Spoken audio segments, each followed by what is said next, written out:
The following are the words of Lou Civello, president of the Suffolk County Police Benevolent Association. Police officers risk their lives to protect our communities and keep our streets safe. These officers are the thin blue line that stands between your family and the criminals that would do them harm. We are your neighbors, protecting your neighborhood. Hold the line. Support law enforcement. Stand with the Suffolk County PBA.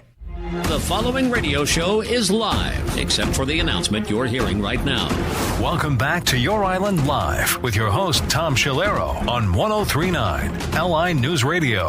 And once again, welcome back. Moving right along now. As promised, that's right, folks. Every other week we have the president of the Suffolk County PBA on our program, Lou Civello. Always great to have him on. I'm always learning what's happening out there in the streets of Suffolk County with our men and women that Lou represents, that are all members of the PBA. I hear from them all the time. They listen to the program, very happy with what they're hearing in terms of the support that the people here in Suffolk County have. And I think it's all part of that same family, be it the public, be it our representation of our men and women in law enforcement and so on. And so many great things are happening. Lou Civello, how are you, my friend? Tom, doing very well. Great to be with you. You know, I was just watching. So I think I caught it on YouTube or something like that. You guys were having a press conference, and I love it. I love the fact that just about every member of the Suffolk County Legislature will come to a press conference that deals with the PBA because it shows something. Every one of those members of the legislature represents about 100,000 Suffolk County residents. So that's a good thing. And then in addition to that, the county executive was there. He's a big supporter. He comes on this program all the time. You got to love the guy. Ed Romaine just thinks about one thing: what's good for the people, what's good for public safety, what's good for our police department, and so on. These are all facts. I'm not making this stuff up.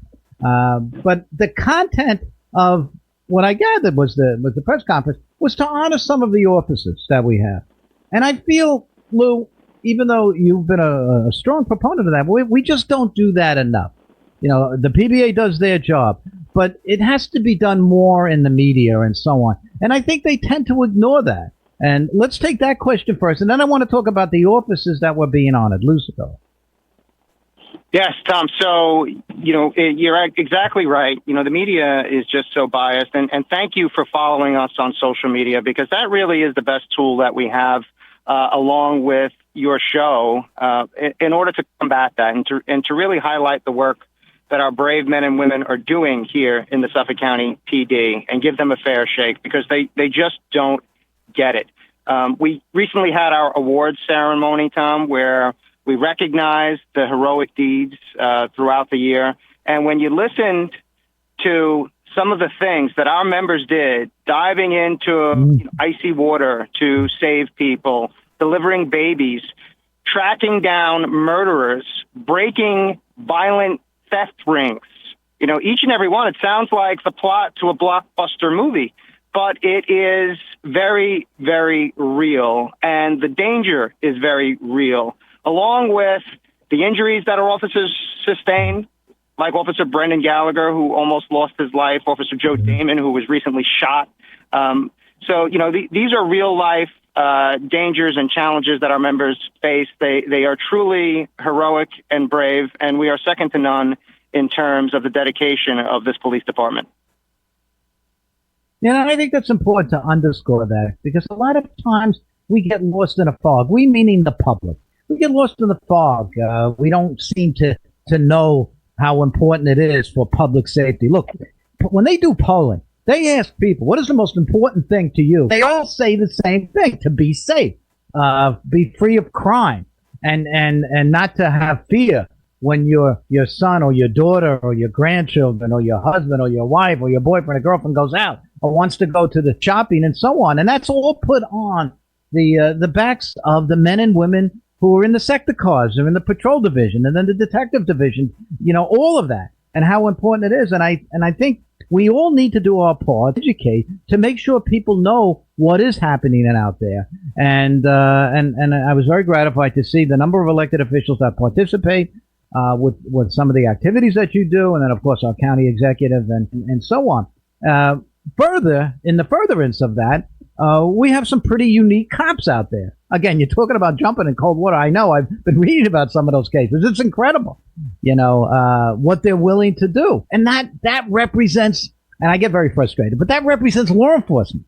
That's what law enforcement's all about. And then when you read about the negativism in certain media outlets, even in Suffolk County, and you know who I'm talking about, that takes away from it. So when you have, let's say, 1,000 good incidences, and all they want to do is play up a bad incident from their perception that may be bad or good or whatever, that makes our job tougher. It makes your job tougher. It makes my job tougher to bringing out the truth. That's all I care about. I care about the truth. I don't want to argue with people that are in that ignorant stage where they don't really know what's happening. And all they have to do is just go to find out. So I wanted to get that off my back here a little bit, because when I saw what you folks were doing at that ceremony, that how important it is, and it all goes with the training, it all goes with all the aspects of it right now. So what are some of our cops doing? Lou, tell us. Yeah, so I think the press conference that you're speaking about had to do with the EpiPens and the yes, it does. That our officers had there, and I mean, it's tremendous. Up until recently, if your loved one was dying from a drug overdose, we could save them. We could roll up. We had life-saving Narcan that we could administer, which would essentially reverse the effects of that drug overdose and save their life. But up until recently, if your loved one was dying from a bee sting or from a peanut allergy, we were almost helpless. The most we could do was wait for you to go into cardiac arrest and then, attempt CPR, which only works in a fraction of the cases because we did not have that life-saving drug, that epinephrine. And our officers are set somewhat apart in that we are EMTs. We actually have the medical training to administer drugs like epinephrine. In other cases, in other jurisdictions surrounding us, officers are first responders. So they can do CPR, they can do a defibrillator, but they don't have that advanced medical training like the Suffolk County police do. So, we had a legislator, and I'll give him a lot of credit, that pushed this along with Gio's law. Gio's mom, who lost her young son to an allergy, they pushed this law forward. They got it passed. They got that life-saving epinephrine in our police vehicles. And within days of having that epinephrine, we had a gentleman, bee sting, highly allergic, went into anaphylactic shock, was about to die. And because our police officers are most frequently the ones who get there quickly, even before EMS in many cases, they were able to administer that drug and save his life. So it was just tremendous work, and it's just one of the many, many stories of the outstanding deeds of the Suffolk County PD. Right, and it's important that our public knows that. Right after when you come on, I get a lot of text messages and emails, and people say, I didn't know that. Again, you've heard this before from me, but the whole idea is to get it out there, and that new procedure that they have right now, having to do with bee stings and so on. I mean, that's relatively new, and maybe a lot of people don't know what you just said about the EMT status and so on, but they do know it now. And I could, I'm in an interesting position because in the 90s when I went through the Suffolk Police Academy and we started, I guess it was just starting out then. I'm not exactly sure. I have to say something though. That was not an easy course. I didn't really come from a medical background, more of a political science background, communications background, and so on, teaching background. But I can't say I knew a lot about medical care and nursing and any of that. But we have such a great academy. And they were able to take myself and give that education to. So I did want to say that. So I can say from firsthand, the fact that our officers are EMT trained. Let me tell you something, folks. That's not an easy program, Lou. It's not, and it really is a mark of distinction amongst Suffolk County law enforcement that we're not only police professionals. We can not only save your life by defending it, right, if someone is trying to hurt, kill, or shoot you, but we can also save your life by applying that advanced medical training that emergency medical technician training. You had mentioned the elected officials that we have here in Suffolk County, Tom, and how they place a priority on public safety and they support law enforcement. That doesn't happen without leaders like Ed Romaine, without the Suffolk County legislature willing to put the resources in to provide the money for the training. But if your loved one, if your mother or father is dying of that heart attack, if they're going into cardiac arrest, if they're having that anaphylactic shock, if that child is stung by a bee or has that peanut allergy, it is the difference, that training, between life and death. And our members, again, are somewhat set apart from the surrounding jurisdictions in that they have that training and that now we're getting the tools that we need to apply that training. And in many cases, that is the difference between surviving and not surviving. Right. And I think it was Dominic Thorne. I think you had mentioned him. He was on the program. I think he's been a strong advocate of that. But you know what I hear a lot from our elected officials? Of course, when you become elected to public office, and all you really have to do, we don't have any requirements to be elected to public office. Obviously, you run, you win, and now you've got to learn the job. And that's a big part of it. It's like hit the ground running.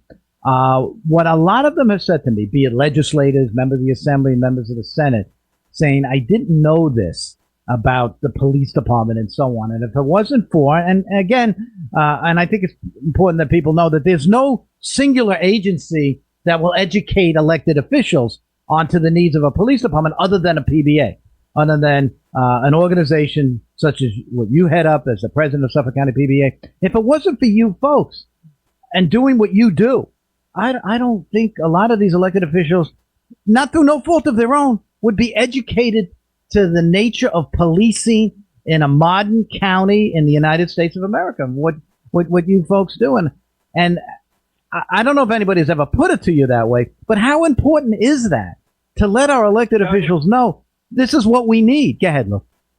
It's an excellent point, Tom. And the PBA does play a vital role in advocating for our police officers, both to the public and to our elected officials. And without the PBA, it would be a very, very different Suffolk County.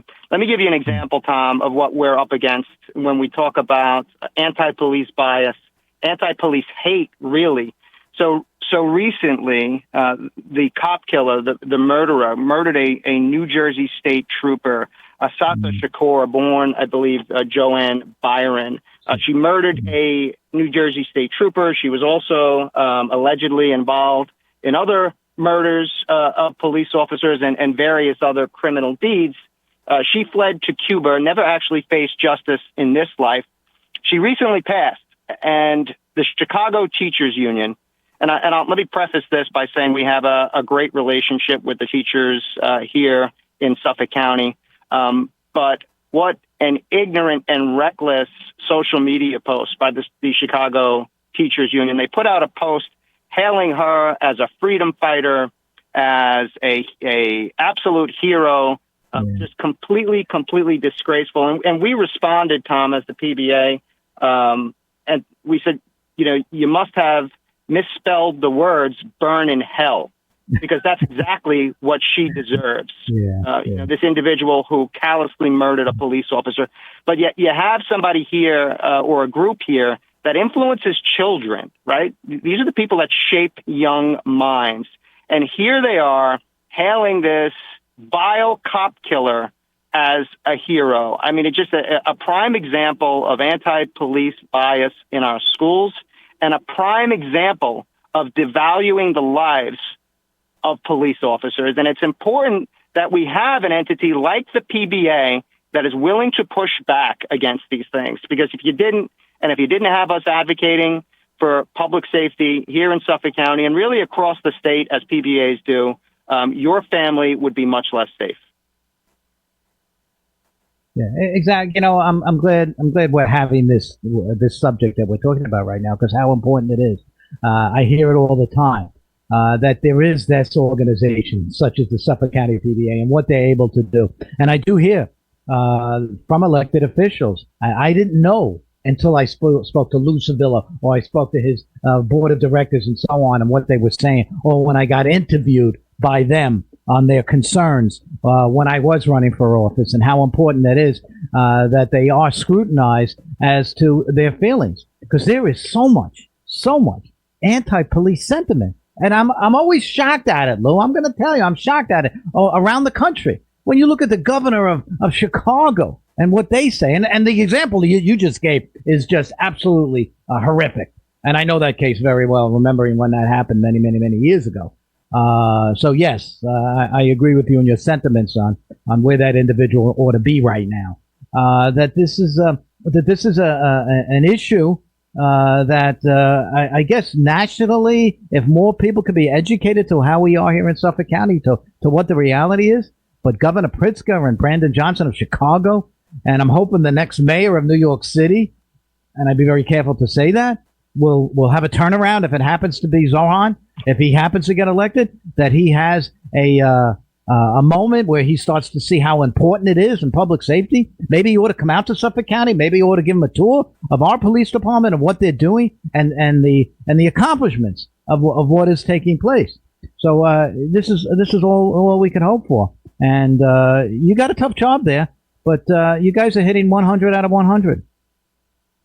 Thank you, Tom, and we appreciate all of your support. You know, we're working with the city PBAs, et cetera. I'm very, very concerned about Mr. or Assemblyman Mondami.